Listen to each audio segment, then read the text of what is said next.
सो काफ़ी लोगों ने मुझे मैसेज किया और मुझसे ये बात पूछा कि हम क्या बुक्स प्रेफर कर सकते हैं स्पेक्ट्रोस्कोपी के लिए। तो पहले तो मैं आपको बताना चाहता हूँ कि पहले आपको क्या करना है कि आप किसी भी कोचिंग से हैं और अगर आप यूट्यूब से आपको मिला तो वहाँ से आप क्या कीजिए, पहले तो आप एक बार इन स्पेक्ट्रोस्कोपिक टेक्निक के बारे में थोड़ा सा पढ़ लीजिए। क्या होता है कि आप पहले ही अगर किसी भी बुक में जाएंगे तो आपको समझने के लिए थोड़ा सा मुश्किल हो सकता है। और दूसरी चीज़ क्या है कि मैं आपको ये पहला बात और बता रहा हूँ, आपको थोड़ा सा क्लास 11 12 को थोड़ा सा फिजिक्स का भी थोड़ा सा आपको पता होना चाहिए। क्या होता है कि वहाँ पे आपको मतलब खासकर एनएमआर में आपको ये समझना पड़ता है कि जो मूविंग चार्ज है वो मैग्नेटिक फील्ड क्रिएट करता है, इलेक्ट्रिक फील्ड, इन सब चीज़ों के लिए। और दूसरी बात रही कि बुक्स के लिए, तो बुक्स के लिए देखिए मेरे पास एक बुक्स है जो आपको ये दिख रहा है कि ये ऑर्गेनिक स्पेक्ट्रोस्कोपी विलियम किम का बुक है। तो मैंने इस बुक को फॉलो किया।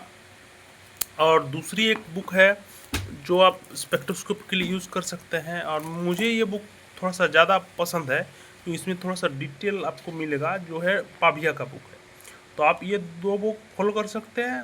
और उसके साथ लेकिन मेरा रिकमेंडेशन है कि पहले आप कहीं से पढ़ लीजिए, किसी भी टीचर से, यूट्यूब टीचर हो, किसी भी कोचिंग से पढ़ लीजिए। उसके बाद आप पाभिया का, जो मेरा फेवरेट है, और आप केम का भी किसी भी एक का बुक और दो का बुक और आपका टाइम के अनुसार आप पढ़ सकते हैं। लेकिन अगर आप किसी भी कॉम्पिटिटिव एग्ज़ाम की प्रिपरेशन कर रहे हैं तो उसके लिए मेरा तो सुझाव है कि आप तो अगर कोचिंग से आपको हो जाता है, देखिए क्या है, आपको बुक क्यों पढ़ना है ये आपको पहले डिसाइड करना है। आप अगर किसी भी कॉम्पिटिटिव एग्ज़ाम, मान लीजिए आप सीएसआर नेट का प्रिपरेशन कर रहे हैं, तो उसके लिए आपको क्या, आपका ज़रूरत क्या है, तो पहले तो आपको पता होना चाहिए कि आप किसी भी यूट्यूब वीडियो कोचिंग से आप अगर एक बार स्पेक्ट्रोस्कोपी पढ़ लेते हैं तो आपका एम क्या है, आप क्वेश्चन कर पा रहे हैं कि नहीं। अगर आप क्वेश्चन कर पा रहे हैं तो आपके लिए वहाँ पे बुक का ज़रूरत उतना नहीं है। आपका एम ही है क्वेश्चन करना। अगर आप किसी भी, अगर आप कि कहाँ कहीं पे भी उसको मतलब लेक्चर के माध्यम से पढ़ाना चाह रहे हैं और आप क्लास लेने जा रहे हैं, तो उसके लिए मैं सजेस्ट कर सकता हूँ कि आपको थोड़ा सा ज़्यादा जानकारी चाहिए हो तो आप बुक में जा सकते हैं।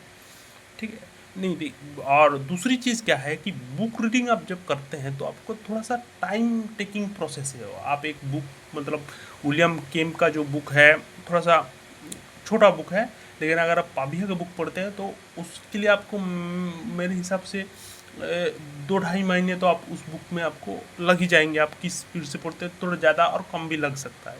तो यह आपका चॉइस है, लेकिन मेरा रिकमेंडेशन यही है कि आप पहले तो कहीं से पढ़ लीजिए, उसके बाद आप इन दो बुक को रेफर कर सकते हैं। यही दो बुक सबसे बेस्ट है। और मेरा मानना है कि अगर आप सी एस आई नेट और गेट जैसे एग्ज़ाम की प्रिपरेशन कर रहे हैं तो बुक पढ़ने से ज़्यादा बेहतर है कि आप क्वेश्चन में ज़्यादा फोकस कीजिए। यही सबसे बेस्ट